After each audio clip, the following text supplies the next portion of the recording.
Proses hukum yang berlarut-larut, Kapolres Rejang Lebong tegaskan bahwa berkas perkara masih P19 dan belum lengkap. Sedangkan 4 pelaku belum ditahan karena pihak keluarga pelaku meminta penangguhan penahanan. Sementara itu, penasehat hukum korban meminta agar 4 pelaku tersebut tetap ditahan. Kasus pengeroyokan dan penganiayaan yang mengakibatkan Reza Ardiansyah, remaja berusia 16 tahun berstatus pelajar, di salah satu SMA di Rejang Lebong, warga desa Duku Ulu, Kecamatan Curup Timur yang harus mengalami kelumpuhan karena luka bacok di punggung bagian belakang, karena dikeroyok dan dianiaya pada bulan September lalu. Hingga saat ini proses hukumnya masih berjalan tanpa kepastian.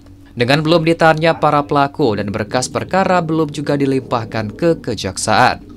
Terkait dengan hal ini, Kapolres Rejang Lebong AKBP Eko Budiman saat konferensi pers yang dipimpin langsung oleh Kabid Humas Polda Bengkulu mengatakan, belum ditahannya keempat pelaku karena pihak keluarga pelaku meminta penangguhan penahanan, sedangkan untuk berkas perkara ini masih berstatus P19 atau belum lengkap. Sehingga di tanggal 13 Februari 2025 Kamis besok akan digelar rekonstruksi. Pelaku anak ini juga ada 4 orang, semuanya anak-anak. Yang pertama inisialnya BO 16 tahun, kemudian DM ini 17 tahun, kemudian FN 16 tahun, kemudian ZI 16 tahun. Ya, jadi pelaku keempatnya adalah anak. Korban dan pelaku semuanya adalah anak.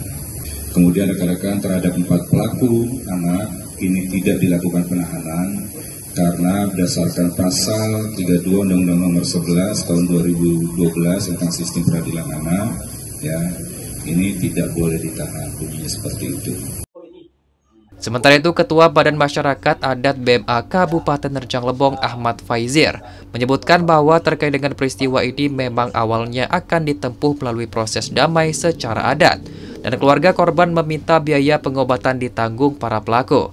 Namun kenyataannya hal ini tak berjalan karena dari keempat pelaku, 2 diantaranya tak sanggup membayar uang pengobatan korban sebesar 107 juta rupiah setelah menjalani pengobatan di rumah sakit di Sumatera Barat.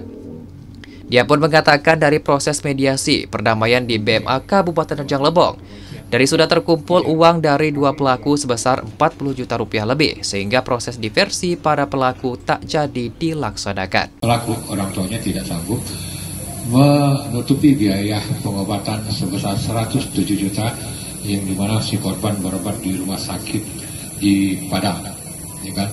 Dengan rincian yang kami sudah baca jelas bahwa biaya pengobatan segala macam sampai ke biaya rumah sakit itu jelas, bahkan ada beberapa biaya seperti makan, minum, dan tempat tinggal yang mereka tidak hitung. Tapi 2 dari orang tua itu sanggup memenuhi, tapi setelah dinegosiasi di BMA, keempat-empatnya menyanggupi.